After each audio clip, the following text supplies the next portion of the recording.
in the next hour. So yes, good afternoon, everyone. My name is Helen Mussard, and I'm the CMO of IAB Europe. Welcome to the second webinar in our new dedicated series on the post third-party cookie countdown.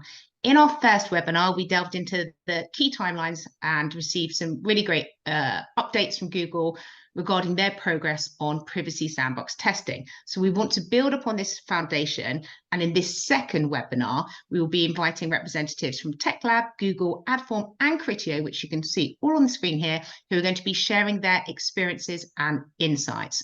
Today's focus will be a panel discussion, and all stakeholders will be moderated by Pete Danks, who is the VP of Market Activation for Magnite. So Pete is a key member of our Programmatic Trading Committee, and he recently stepped up to help lead the work that we're doing in our new post third-party cookie working group.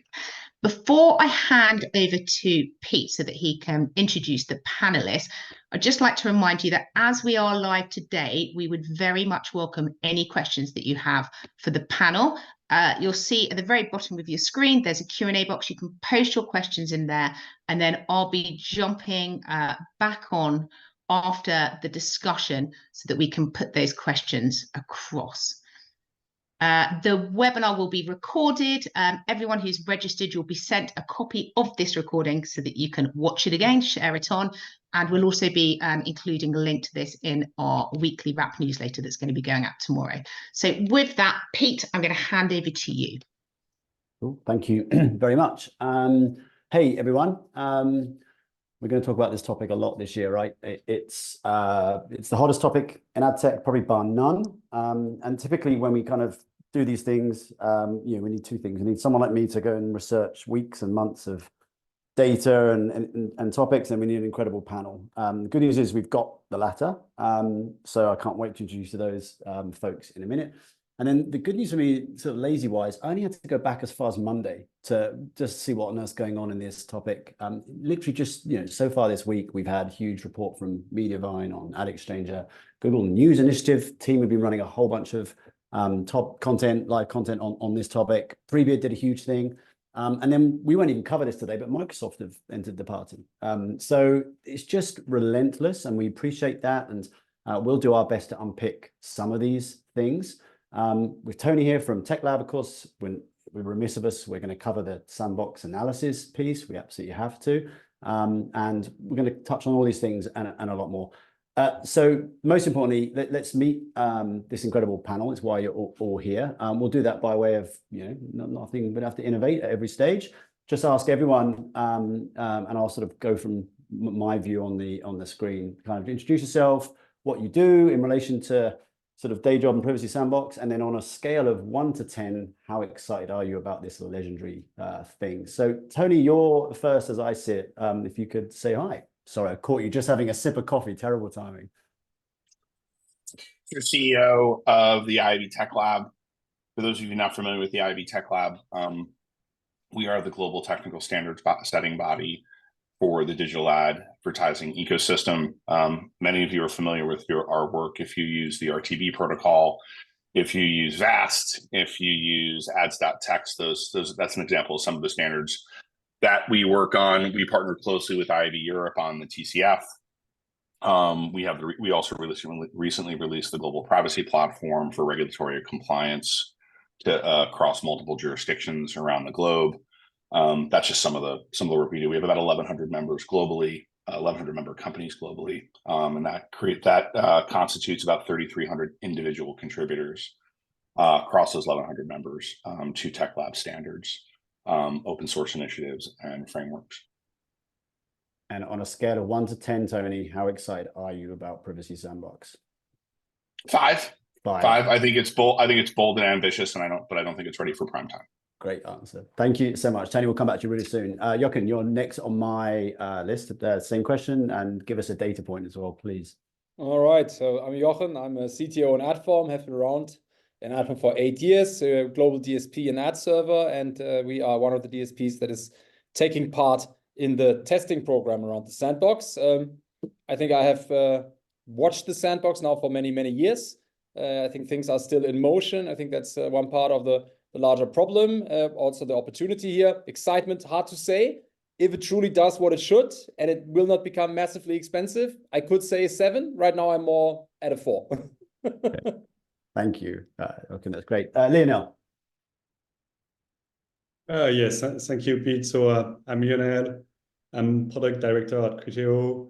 As you know, Criteo is both a DSP and SSP, operating at global level, and we've been working on the Privacy Sandbox, testing the Privacy Sandbox for quite some time. So to your question, if you see that digital advertising is changing, it won't be the same tomorrow that it was 10 years ago or 5 years ago. And Privacy Sandbox is part of that change. It's one solution among others, but one solution to cookie deprecation. So it's actually pretty exciting to be part of that change and part of the future of web advertising. So there are still changes ahead, but I would put a 8. Well, excellent. Thank you very much. And finally, Alex. Yeah, so thanks for having me. Alex Cohn. I work on the Privacy Sandbox team at Google, which spans Chrome and Android. So I sit in the organization that builds the larger Chrome and Android products. I'm on the product team. I'm specifically focused on really horizontal across our APIs, how we're going to market, which includes a lot of different stakeholders in market. So ad tech, obviously a major stakeholder, but also sort of thinking across the rest of the ecosystem, including regulators and all manner of parties that are impacted by the changes that we're making. So yeah, I spend a lot of time talking to people. So it's great to join this group of faces I know. Thank you very much. Thanks, everyone. Oh, and my excitement, I didn't. Yes. Yeah, I think everyone would expect me to say a 10, so I'm going to say 10. And I think it's true. I was saying to somebody earlier, I'm spending pretty much every waking hour of my life on this right now, and I couldn't do that if I weren't excited about it. I think this intersection of privacy and digital advertising is a fascinating one, and I honestly feel very grateful to be a small part of it. Great stuff. Thank you, Alex. Yeah, I think your old CEO would have coined the phrase uncomfortably excited, right? So that's a Google phrase, and we're all there or thereabouts. Thank you, everyone. Folks tuned in or watching after the fact, you can see we've got some absolute experts here and across a really good gamut, and we're going to get into some detail. I thought we'd start actually with testing, because it's kind of a lot of us are doing it right now, or talking about it, or waiting to see what others are saying about that. So what I actually wanted to start with was kind of the ad tech vendors. So I'm going to start with Lionel, and we'll come to Jochen, but really want to hear from you. If you could tell us a little bit about how your organizations are either testing or thinking about testing, and you're probably somewhere between those two things around the sandbox. Perhaps specifically which kind of APIs you're spending most of your time focusing on, because there's a ton of them, right? But typically we're narrowing that down a bit in ad tech to begin with. And then would love if you could share something around the level of effort, because a few people are kind of questioning, so the bigger companies have maybe got resource to do this, smaller companies, it's harder. So if you could talk a bit about where and what you're testing, but also, some real talk about how much effort you're putting in. Lionel, if you could kick off. Yeah, sure. Happy to do that. So indeed, we're testing at Criteo.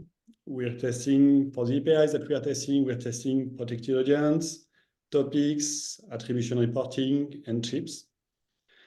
And it's not something new that we are doing this year. Actually, we've been doing that for quite some time. We've been participating in origin trials before. I don't know if anyone remembers the Flock proposal, federated learning of courts. That we've done testing on that in 2022. We've done testing on attribution reporting in 2023. And each time we've published results on what we saw on all those API topics included, to inform the industry on the results that we got, the improvement that could be brought to those APIs. We've had discussions with Google about those improvements, with the Chrome teams, and some of them have been incorporated in the later design. So we're testing all those APIs. That's a large level of effort. So if you integrate protected audience, you have to redesign a large part of the campaign management and the bidding pipeline, how you select your ad, you place your bid, you select the products for your ad, you manage the campaign budget, frequency capping, all of that. So there are many teams involved in this at Criteo. That's really a significant level of effort.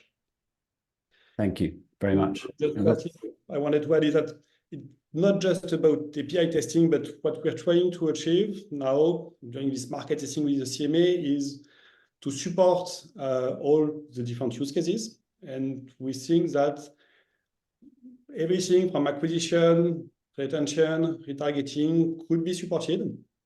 We still see significant changes in some functionalities or in performance overall, but we're working to assess that and toward getting the performance that our clients expect and that we continue fuel the open web with advertising revenues. Brilliant. Thank you very much. Yeah, Jochen, same question, kind of, what are you working on? How much is it costing you, in inverted commas?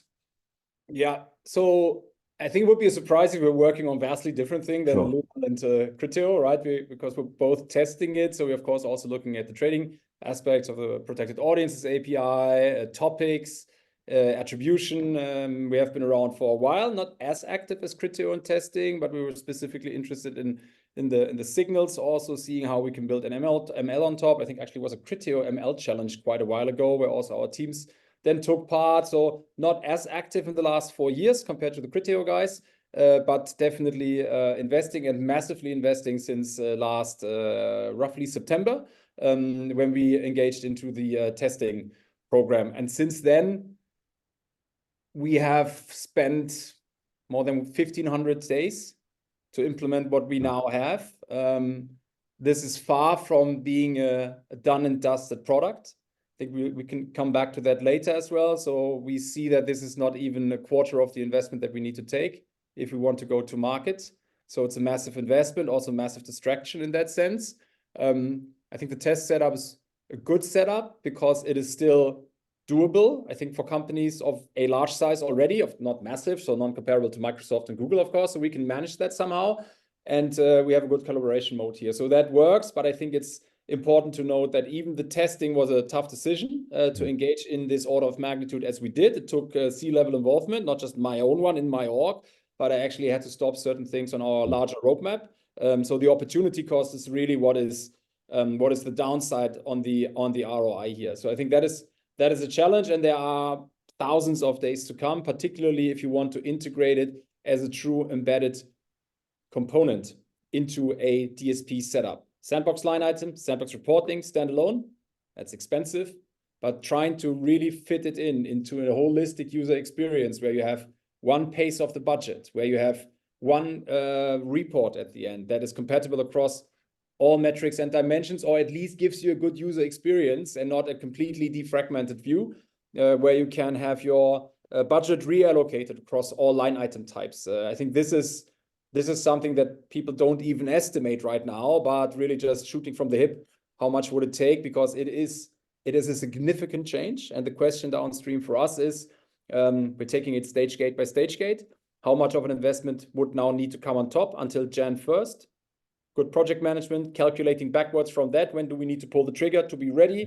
What would that mean for the organization? Because it's in parts API-based trading. This is different than the skill set that we have, at least the distribution of skill sets. So it is also an organizational challenge how to bring that into the org. And then that's the question then, how much speed do we want to put on top of it next year? And honestly, until at least 2026, 2027, because there's lots of things on the horizon already confirmed that they will come, which will likely take at least the same effort, because they then mean that a lot of, let's say, other things also need to be adapted that kind of bridge us now into the future. But the overall investment, I would say it is the biggest investment that we have done if we really push through with it in the last 7 years, by far, even, I would say. Thank you so much. And great reminder, right? There's engineering and tech, and then there's opportunity costs, and then there's the operational challenge that's set. Like, it's a really great reminder for all of us to not to underestimate the technical side of this, but this is bigger than just an API or a set of APIs. Thank you both for that. Alex, I'd love to come to you. Couple of questions, I guess. Two experts kind of broadly agreeing on some stuff and some really fascinating insights. Does that tally with what you hear from others through you speak to a wide sort of gamut of folks about this? And then love to ask, appreciate you may not be able to comment too widely on their behalf, but what are DV360 doing in terms of their testing? I know there's a lot of folks in the industry would love to understand where another bunch of your colleagues are, and if you could help us understand that would be fantastic. Sure. So on the first question, as I understand what you're asking, like, does this track with sort of what we're seeing across folks outside of Adform and Criteo? Yeah. And the answer is yes. So I think you're looking though at Lionel and Jochen, like, are on the advanced side for sure of like deep depth into the APIs from a DSP standpoint. And what they're saying tracks with what we see as we talk to other players in the ecosystem, not just DSPs. I think thinking about the investment as, I actually enjoyed, hearing how you're thinking about it, Jochen, going forward, of like, how could you build a holistic user experience for traders that are using your DSP, right? Like, I think that is something that I haven't seen anyone like achieve yet. So I think, hearing him say that they're not there yet, I think that also tracks. That people are starting with, let's make this thing, like, see if it can work. Let's then start optimizing how we're working on top of it. I think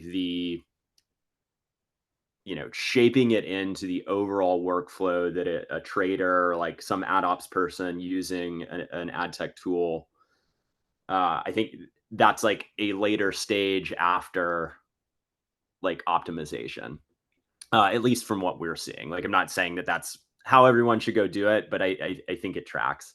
On the second question, which I think is somewhat related to the first, it's like, based on what I can see from DV360, what can I share? So one thing I'll just say, or like two things real quick on that front, before giving maybe a bit more of an answer, is I do like working on the Chrome and Android team. We work with a bunch of different developers from a bunch of different ad tech companies, including DV360, that are building on top of the APIs. And there are things that they share with us as they're building that we keep in confidence unless they're like, hey, you can share this out, or we see that they're publicly sharing that information. So that's like a thing that I want to state here. And I think we want, as Chrome, like, partnering with the ecosystem on this, we want to keep trust with the folks that are building, and only share as much as they're sharing externally. So on, as far as what DV3 is shared externally, it very much tracks actually with what you heard from Lionel and Joachim. They're looking at how do we build, like, they're spending a lot of time across the three APIs that were mentioned: topics, protected audience, and attribution reporting API. On protected audience, right? Like, DV360 and Google Display Ads are both building to the remarketing use case, but they're thinking about future use cases as well. This is all out there in the public.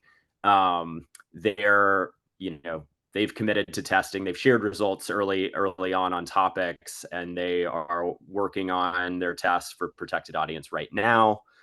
They've tested earlier origin trial versions.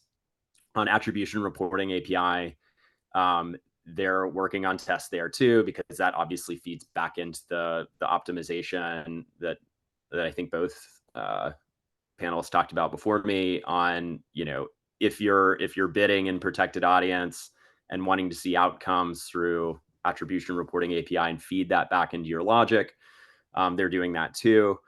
They've shared they've done a few different blog posts, like very engineering centric blog posts for sharing with other ad tech companies how they're approaching attribution reporting API. Pretty dense papers, but they're meant to say like, hey, here's our strategy. Hopefully it can be helpful. You don't have to follow our strategy, but I'm hoping that that's been helpful to folks who are advanced, like Lionel and Jochen, and then others that may be coming behind them. So yeah, that's what I can say about DV360. They're definitely testing, and yeah, leaned into the work. Thank you. That's great. And then Tony, still on the subject of testing, I would imagine you've got a pretty wide cross section of feedback as well, and it might even be a little bit more blunt than maybe Alex receives in his line of work. Are there any sort of areas, either specific parts of the sandbox or just generally, that you can reflect on and maybe we haven't touched on so far around testing? That we didn't cover in the assessment? Yeah. No. Yeah. So that we didn't cover just now. I mean, we're going to get you to talk specifically about the assessment in a moment, but just kind of as a broad overview, things you've heard around testing right now that maybe we haven't touched on so far. That's a big question. No. I think Jochen and Lionel captured it accurately in terms of the investment that's now going into the testing. There are some additional things that the task force is now focused on that we're actively probing, whether there's active testing happening yet against it, but just what are the implications to things like the TCF and the GPP as it pertains to Privacy Sandbox? Like, that's just something that we're starting to look at. So we can provide the Chrome team feedback for that. Other use cases that we're now looking at, that we'll likely introduce as an addendum to the analysis, and we'll share with the Chrome team when we start to meet with them directly, hopefully next week. View through conversion support, click through conversion, potentially requesting additional debug support for deal ID based transactions. How has anyone tested? One thing that a task force member company is testing now is using Poppy, not with GAM, so right. So basically using GAM not as the ad server. There's an active test we're aware of going on right now. Other things that are now being tested are dynamic creatives, so creative sizing within Poppy. So those are some of the new things that we didn't necessarily cover in the original publication because we were out of time, or just the discussions were inconclusive. We didn't want to publish something that we didn't have real clarity on as a task force. So those are some of the incremental things that we're testing. Some of these are also going to manifest themselves as feature requests to the Chrome team. They're not necessarily, it's not about a question of something being supported or not supported. We're like, hey, we have this use case. How can we get Privacy Sandbox to support this? So those are some of the things that task force members have moved on to. But in terms of what's active right now, I think Jochen and Lionel captured exactly what the state of testing is. And I think to Alex's point, there are companies at varying stages of testing and preparedness regarding the Privacy Sandbox.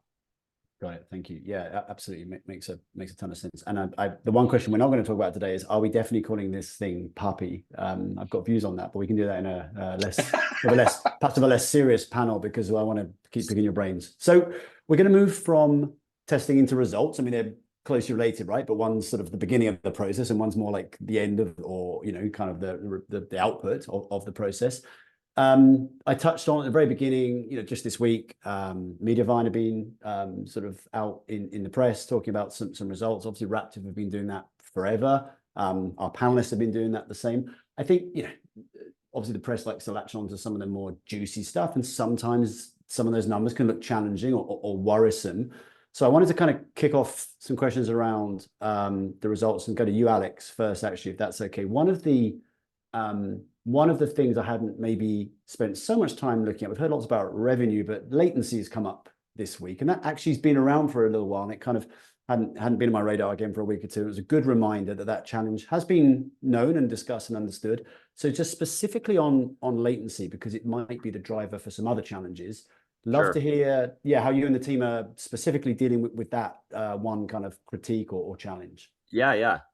So I'll start by saying, like, if you step back and think about Chrome as a user-facing product and the people who are developing Chrome, which I'm part of, like, we very, very, very much want Chrome experience to feel fast and the UX to be great, right? Like that is like a huge piece of what we need to do as Chrome, not just as Privacy Sandbox, but as Chrome. So our incentive is that things are going to be fast. Getting down into the Privacy Sandbox land, I just like wanted to start there of like we share this incentive. Into Privacy Sandbox land, really there's a like 3-prong approach we've been taking. The first prong is obviously we spent, and Lionel, mentioned having been part of this work for the last like 4 years. I've seen him even before I was at Google, right? Like joining these calls, driving things forward. One of the amazing things about people like Lionel joining and feeding back all this time is we've gotten to learn a lot from the ecosystem. And one of the things that we've borrowed from the ecosystem that's kind of prong one for latency is building timeouts and building controls for the buy side and sell side developers that are like working inside of protected audience. So on the sell side, it's like pure sort of like timeout controls. On the buy side, there's sophisticated logic you can apply to interest group priority and bidding and all of that. Second prong is what I would call like infrastructure, architectural, like classic engineering investments in just optimizing speed every time we find something that we think we could do faster. And some of that comes from actually feedback from the ecosystem. Some of that just comes from observation. So we've got actually a list of things that we've shipped over the last like year that are really about that list is in an FAQ. I could drop it in, but like engineering investments in architecture to speed up the auction. It includes things like being able to run things in parallel, but not limited to that. Then the third prong is one that is a little bit further out, I think, in terms of how the ecosystem is currently adopting. But we, going back over a year, we announced that we would be offering option to run significant parts of protected audience in trusted execution environments. Mm-hmm. This is called bidding and auction services. And the idea is servers can be talking to servers like they do today, less round trips to the browser. I realize I'm getting kind of technical here, but like latency is a technical question. Round trips from the browser to servers, right? Like take time. Also horizontal scaling out of things like bid logic from just being on device and running on device to being able to run in trusted execution environments could also, increase the amount of sophistication that a buy side player like a DSP could put into their bidding logic. So yeah, like server side, I realize you mentioned earlier, the Microsoft announcement that we saw with all of you guys, that they're focused actually on trusted execution environments, which is, an interesting thing to add to the discussion of like, they're clearly really focused there. We think that is a viable path as well.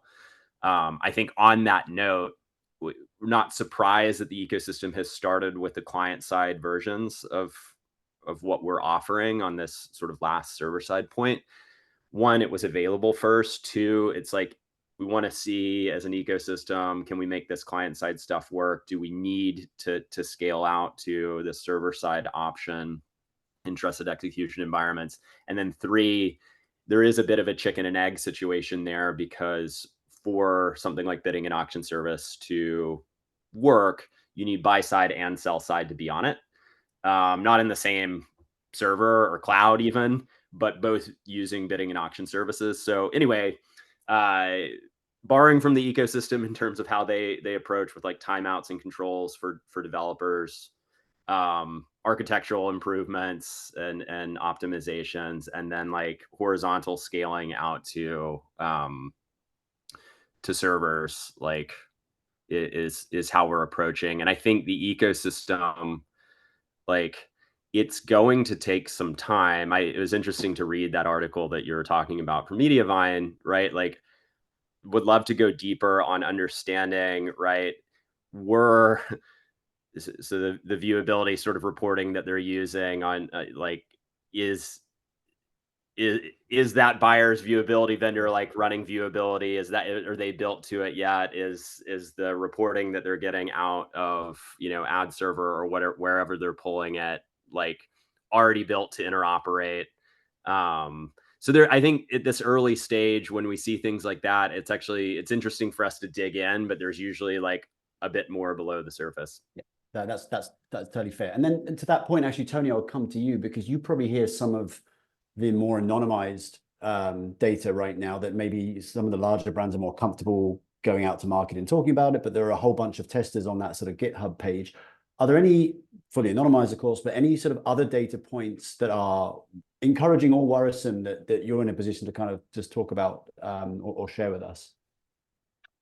I would, you know, I don't think I've got anything that hasn't already been commented on publicly. You know, the three things that we've actually seen data on by task force member companies is latency, and thus impacting viewability. So that, you know, we've seen similar data from other companies. We didn't see the Mediavine data, but we've seen from some other companies. And then the other concern is just CPM erosion. You know, and that's you know, several companies, you know, Paul Bannister Wrapped have published some early data on that. So those are what we've seen from a data perspective based on task force testing. Yeah. Aligns with what's been publicly reported. We've got nothing else at this time that hasn't been talked about in the press. That makes sense. I mean, we'll look forward to, you know, there'll be more of that to come, no doubt. And then just diving into specifics, Jochen, maybe then lean on to follow. Are there any one or two specific data points that you want to air now? You've got a big audience. I can see the numbers are looking, yeah, there's a fair few folks listening. One or two results, things that you could share with us, or upcoming kind of teasers? Yeah, I think first. Yeah, I'm happy to share what we have so far. At the end, I think we're all on the same track, on the same timing here. So I think the biggest stage gate is next week. Next week, Adform at least will engage into the actual, let's say, test. Of course, things have been flowing, running, and ads have been bought and traded. But the real test with 6 global large brands, like real big global advertisers, will be kicked off next week. Not meaning that we kick off the project, but that we actually push the button and the trading starts. So when we then have 6 weeks of continuous testing, we will have the full and true result. But given that, we have, of course, spent massive time on the respective APIs, not just building it, but also checking out what functionality is being offered and what functionality might be, let's call it, degraded or not. I think on the topic side, there's no discussion, right? That works. It's well integrated into the rest of the protocols. Protected audiences API. Well, Tony and Alex surely speak more about this than I do, but we tend to be more on the IAB Tech Lab side. So we see that there's, of course, opportunities to do things that are, let's say, not explicitly possible in a new way, but we also struggle to see how reach and brand advertising could sit in there. And specifically in the test, I'm curious about that, also seeing then how the results are aggregated at the end. In our view, the sandbox will be very well suited from a use case perspective for performance advertising, also for outcome-based businesses that don't need granular reporting. But the test focuses on CPM and audience reach in that sense from the capabilities there. CPC and CPA, again, it's an issue of time because building all those optimizations just takes insane efforts, to say so. It's not part of the test, but at the end, if we roll it out at the end and bring it into the market, this will be what people use it for mostly. So I think that's a little bit of a discrepancy here, but that's something that the CMA needs to take care of. But for me, it's something that is obviously not hitting the full use case, or how it will be, let's say, 80-90% of focus point in the market. And I think the biggest discussion here, and also thanks to the Google team, we need to say thanks where that is also deserved. We are very constructively discussing with Google how we can use the attribution reporting API, because call it degraded, call it limited, call it like different, because not every use case should be covered. That is a massive discussion with clients that today are used to be hands-on keyboard, clients that are used to doing explorative analysis, right? They go in, dimension 1, 2, 3, then they pivot, then they go out, they look for manual optimizations. Agencies do that a lot. This is very, very difficult compared to today, because due to the privacy setup, it is difficult to get more than 3, maybe sometimes 4 metrics against the dimension like sales or revenue. We're working with the Chrome team right now to really cut through that. But this is something where I still see larger challenges, because the advertisers, they really have to change the way they work, or they have to accept that more outcome-based results. You pay on click, you pay on CPA, you get the numbers of shirts in a country, but you don't get it per creative, per placement, or per domain, whatever. It will definitely be different, right? And that is something where I think there's a lot of consultation needed still now as part of the testing, now with the test advertisers.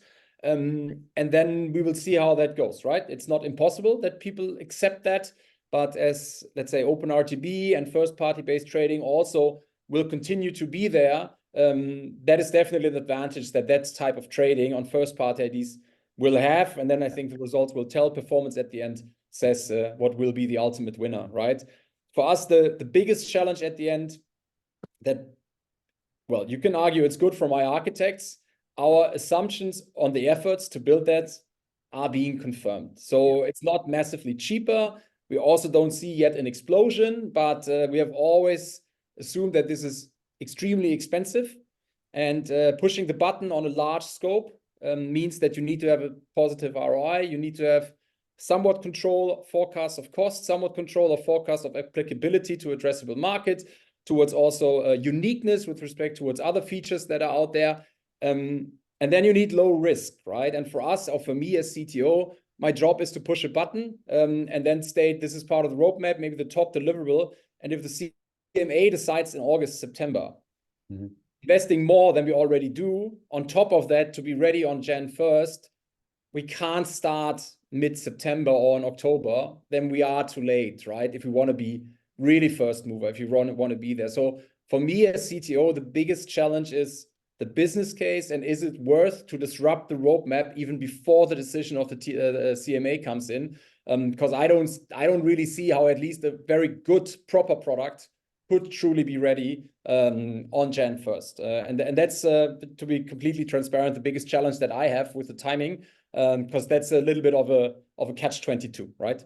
Yeah, sure. Thank you. And it's a good reminder, right? We're going to, as the trade press, and we'll probably focus on when we think results, we actually think, are the APIs performant? Is the efficacy good? But actually, there's internal results around costs and all those things. It's a great thing. We'd love you to come back maybe once you've got a bit more data to share on that and talk about that. Lionel, any data or early results that you can give us? We're after an exclusive, Lionel. Have you got anything you can share with us? Yes, sure. So as I was saying, we've already shared a lot of data in the past on the different APIs and the different tests that we've run. And by the way, not only on the Privacy Sandbox, but only on other proposals from other browser vendors in the ecosystems that are equally very interesting.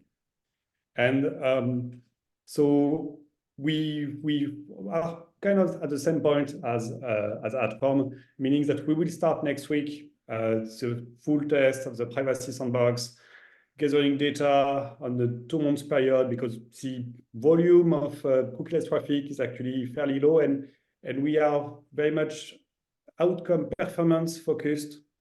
So we're trying to, we were running performance campaigns and trying to measure the outcome of those performance using the Privacy Sandbox. And what we're trying to do also is to have a view of the different elements that could be improved in the Privacy Sandbox to bring more performance. So we've talked about latencies. There's also questions about internet group duration, about reporting, about all those components that together could improve the performance, the outcome of the Privacy Sandbox.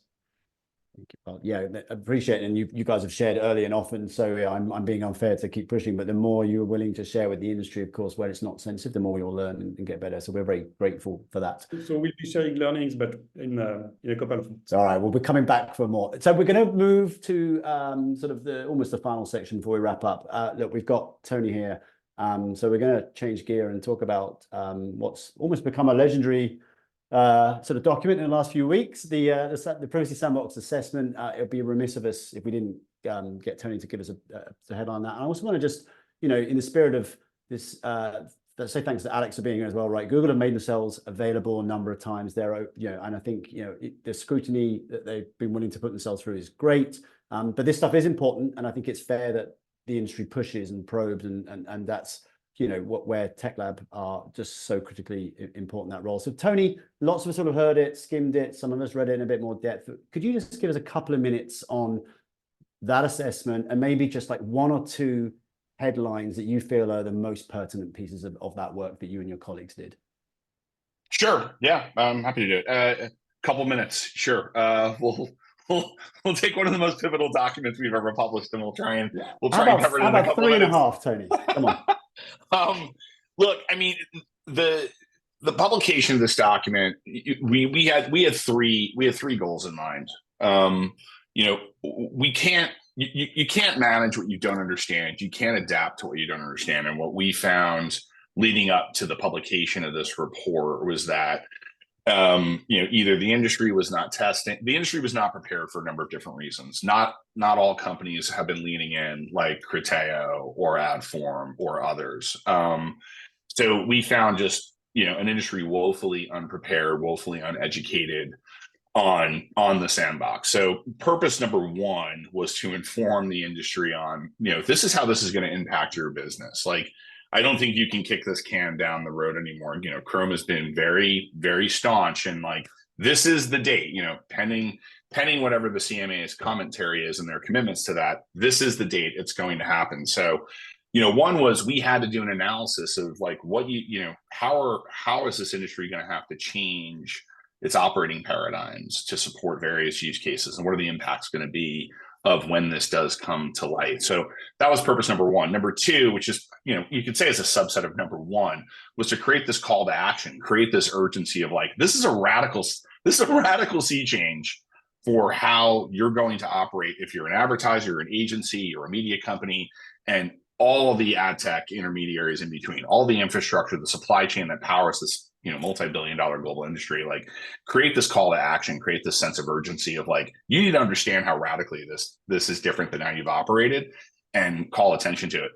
And the third was create a singular form of feedback for the Chrome team. I mean, I know Chrome has been doing kind of the Privacy Sandbox World Tour. You guys should actually get t-shirts, Alex, for the team. Like, they've been doing like a lot of these one-offs, as they should, and that's admirable. But like, this was an opportunity to convene the ecosystem together and actually sit, because there was a lot of questions. Like, as we were speaking with other companies, there were tons of questions. There was a lot of just misunderstanding. It's like, well, I think it works this way. No, I think it works this way. Well, I read this post. It was like, let's get everyone in a room and let's actually have those conversations. So what we ended up doing is we convened 68 companies globally that met weekly, in some cases twice a week, to assess like, what are the most critical use cases that the industry has accomplished prior to Privacy Sandbox. How is that all going to change in the future? And then give Chrome this feedback in a singular document to say, here's a comprehensive document giving you the industry's assessment of the sandbox and what use cases are going to work and not work in the future. So that was the purpose. Like, this wasn't done with malice. This, the industry's like, oh, Tech Lab versus Chrome. Like, just stop with that. Like, we have to understand as an industry what the impact of this is going to be on our businesses.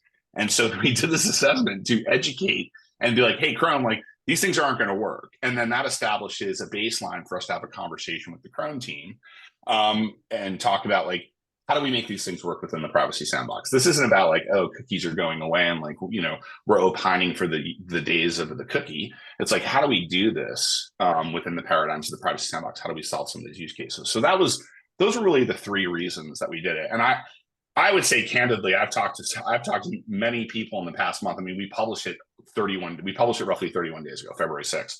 I would say this has certainly drawn attention to the Privacy Sandbox where maybe it wasn't there where it should have been prior. So I think mission accomplished in terms of accomplishing those 3 goals. And we've given Google a singular document of feedback. And we've got some more coming as well, more in the form of feature requests, I think is what we're working on now. In terms of just major, the major issues that we saw, the way we look at Privacy Sandbox, Chrome has built an SSP and an ad server in the browser. That's it, to distill it down to its simplest parts. That's what's happened. And so the analysis, some of the general concerns and then more explicit kind of use case concerns are, Privacy Sandbox isn't just a technical shift for the industry. There are commercial, legal, operational implications, fiscal implications for the industry by introducing this functionality within the browser level. So we need greater consideration of those commercial requirements. Historically, transactions between a buyer and a seller have been governed by party-counterparty contracts, right? And those contracts are enforced by code and protocols. So, the question we have, and this is, I think on page 13 or 14 of our document is, what are the commercial considerations within Privacy Sandbox for the industry? Like what happens if and when there is some form of discrepancy, or there is, there is some issue with the transactions? Like, what is the recourse of a buyer? What is the recourse of a media company if that transaction has happened within the Privacy Sandbox? So just general consideration around commercial requirements. Things that are unclear to the task force, which we want to clarify with Chrome, is just the future of third-party audit of data, right? Because at the end of the day, I mean, if you look at every industry, healthcare, energy, finance, et cetera, they have always, most data assets or most transactions have been subject to some form of third-party audit. It's unclear to the task force, like, what's the role of third-party audits moving forward, third-party measurement, third-party validation of these transactions? Because at the end of the day, we think of these as ad transactions. They're financial transactions. That's what these are. These are billions of micro financial transactions that occur every second across the globe. Like, there should be some third-party audit mechanisms to validate those transactions. So it's an open question of, like, what is the role of that as we move forward? And I think, to Joachen's point, and in fairness to Chrome, but also critical, is that this is an unfinished product, right? Like, this is a 4-year roadmap where there are future things that are going to be built out. Now, in fairness to Chrome, they've been transparent about, like, damned if you do, damned if you don't. Like, they're like, yeah, these things are coming. And the industry's like, well, we want a fully baked product. Well, we don't necessarily get to have our cake and eat it too. So that's part of the challenge, is that this is a product that is still very much evolving and being developed. So the question around third-party audits is, like, how is that supported in the future? Industry accreditation is another concern that the task force had. As I mentioned, if I distill Sandbox into just 2 key components and really simplify it, it's an SSP and an ad server in the browser. Like, historically, MRC in the US has accredited, if you're serving an impression, you're typically going through some MRC accreditation or MRC audit process to adhere to those standards, which effectively create, kind of validity around data quality when those impressions are served. So that was another general, concern question for the Chrome team. The other is just scaling this. Like, I know that the trusted execution environments are on the way, but how does this, browsers weren't built for this level of concurrency and parallelism, right? Like, let's assume Privacy Sandbox is a smashing success over the next 5 years and it's widely adopted. Like, that's a lot of transactions that could be occurring within the browser. Again, subject to the future of trusted execution environments acting as this middle layer to mitigate those concerns around performance in the browser. So just general scalability and performance issues of doing this in the browser. There's a reason this industry was built on a server-to-server architecture for means of performance and scaling. So those are 100,000-foot concerns, questions we have for the Chrome team. More specifically, I think Joachen teed on this, all advertising, not just digital advertising, since the invention of advertising, have keyed off attribution. Attribution is measurement attribution then determine future media investment.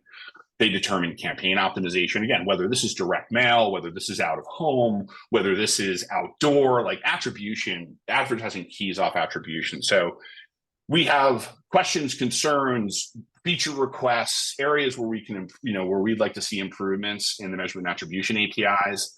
That is a specific use case area that we analyzed heavily. So we definitely have a lot of feedback for the Chrome team there to see what can be done to improve and enhance that. Again, within the paradigms of the sandbox. Better streamlining the digital video.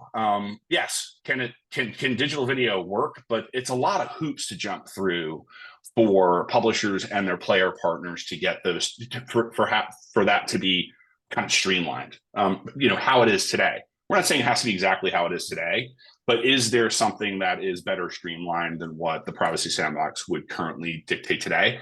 And then there's the open question of fence frames, going to the point that this is an unfinished product. Like, what are fence frames? What are the implications of fence frames in the future? And again, damned if you do, damned if you don't. Chrome has been very transparent of like, well, that's TBD, right? And the industry is like, well, that's not fair. It's like, well, Chrome, we want the transparency, but at the same time, the industry is like, well, what does this mean for my business 3 years from now? Like, companies are thinking of this not just in the parlance of 2024. They're thinking about this like, what's the impact of my company in 2028, right? Like, so there's a roadmap here that the industry is going to have to continue to adapt to. So measurement, digital video, exclusion targeting was a big one that keeps coming up. And I think in our initial conversation, Alex, I think there was a comment like, oh, that was an interesting kind of feature request. So I don't know if Chrome's thinking about that as a feature request, but I think there was a comment made by the Chrome team of like, oh, interesting feature request around that use case. So I think those are just three kind of highlights specific to the use case, in addition to just the 100,000 foot overview of the assessment.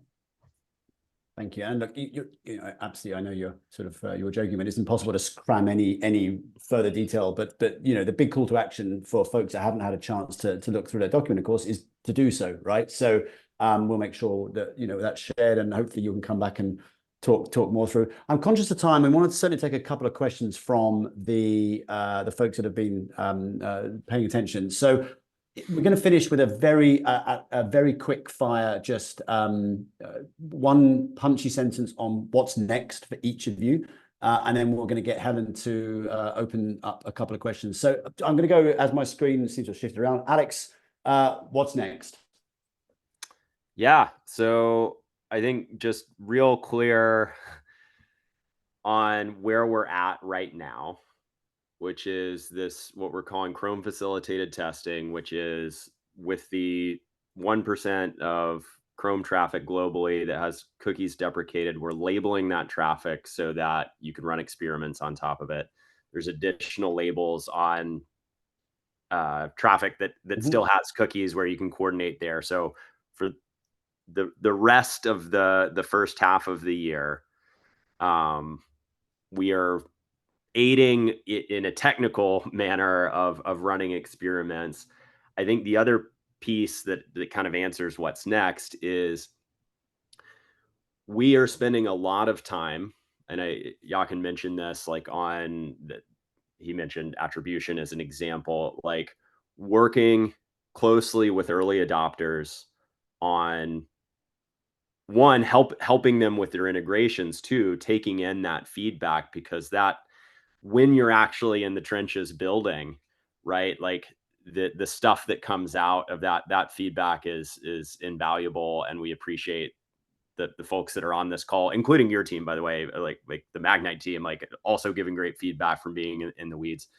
So yeah, the Chrome team effectively with early adopters embedding, focused on builders, how we can help them. I think, and then fanning out from ad tech, who's doing a lot of the heavy lifting, as you've heard, working with publishers. I saw that there's a question in there that we can hopefully get to. Publishers, agencies, advertisers, to help them think through what they need to be prepared for, what they need to be doing operationally, So yeah, a whole lot of what I would call go-to-market effort. So I'm busy. Thank you. And as a generously long sentence, there must be a lot of colons and semicolons in there, Alex. You said one sentence. Jochen, can you even puncture the brief is just quickly, literally what's immediately next for you? So for me, immediately next are basically three things: strategic evaluation about our timelines, levels of investments with a given uncertainty with my peers and executive management of Adform, tactical education of the market, resulting from the discussions that we now have with the Chrome team, what's truly possible and not possible, especially around reporting right now, and then very punchy, start the test. Perfect. It's a brief as well. Lino. So what's next for Q2? It's really testing, education of the market is important, and performance, getting the best performance that we can on the Privacy Sandbox. And to finish on H2, I don't know exactly what's next. And that's also an issue, part of the uncertainty. And what I would like to have next is progressive, if the test in H1 is successful, a progressive rollout of the Privacy Sandbox. Not jumping from 1% to 100%, but let's spend a quarter, 6 months at 10% and see how it goes out. Tony, finally. Finalizing the assessment, which is still in public comment until March 22nd. So anyone listening, I would encourage you to submit your feedback based on public comment. We got very public feedback from the Chrome team, as well as others. There have been about 3 or 4 other companies that have also provided feedback in the public comment period. So next step is to convene a session with the Chrome team and the task force and GAM.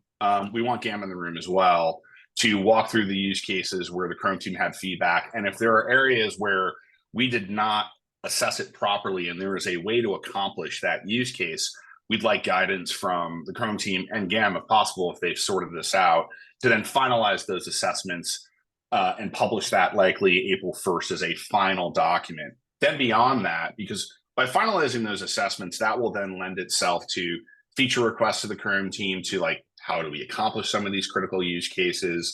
So feature requests then to the Chrome team, and additionally publishing guidance in the form of what we're calling Poppy cookbooks. I'm sticking with the Poppy term. What we're calling Poppy cookbooks that we want to publish to the ecosystem in the second half of this year, in partnership with the Chrome team, saying within the paradigm of Privacy Sandbox, here's how you accomplish this if you are a buyer. And that includes buyer would be DSP, agency, brand. Here's how you would accomplish this as a seller. That would be media company and your SSP partners. Here's how you would accomplish this as one form of an ad tech constituent. Measurement, anti-fraud. If you are a CDP or a CMP, like here's how you would do these things moving forward within the Privacy Sandbox if applicable to you. So that is our roadmap. But immediate next step, Alex, actually, you'll be getting an email today with outlining the process of how we want to engage with you guys within the task force as early as next week. So look for that email probably in the next hour or so, Alex. There's a scoop. Thank you, Tony. Helen, I realize we had 2 missions: deliver a great panel, but then find some time for questions. I feel like we've hit 50% of our goals. I'm going to hand to you for wrap up. I guess we'll do some written answers. Yeah, we will do. Well, actually, we've had a couple of questions, so I think it's important. Let's just try and answer this one, just from publishers who are asking how can they get involved in the testing process. Yeah, I can take that one. And also, if you'll give me 1 second after I answer to drop a link that has like a landing page, but I can't talk and chew gum at the same time. What I would say for publishers, just very succinctly, is make sure that you're aware of how your ad tech partners on the sell side are integrating and whether you need to take action to enable something like passing along topics through your SSPs into the bid stream, whether you need to do something in terms of configuring how you're going to participate or if you're going to participate in protected audience. So like from a publisher standpoint, checking with your ad tech on those specific actions that you might or might not have to take and being very clear about that. I would say digging in with, you got to hear from 2 folks today that mentioned that they're starting testing next week, like digging into what the test plans are so that you can ride along as much as possible on trying to get results or insights or understanding from your partners. And then the third thing, actually outside of the ads use case, is we built a what we're calling a Privacy Sandbox analysis tool, which you can find on developer.google.com/privacy-sandbox, which is meant to help companies evaluate sort of third-party cookie deprecation impact to non-ads use cases, and thinking about any sort of like embedded content or whatever it is, embedded widgets, things like that, login flows that might be impacted, so that you can be preparing on that side too, from a UX experience and just site breakage standpoint. So those are three things that are big, but hopefully clear. Amazing. Thank you so much, Alex. I realise we're at time. Big thank you to Pete, to Lionel, to Jochen, and to Tony. Very much appreciate all of your answers. And we will follow back up with everyone on the questions that we've got. We'll send out all of the links that everyone's talked about in the wrap-up email to you. So enjoy the rest of your day, and we'll speak to you very soon. Thanks very much. Bye-bye. Thank you. Thanks all. Bye-bye. Thank you.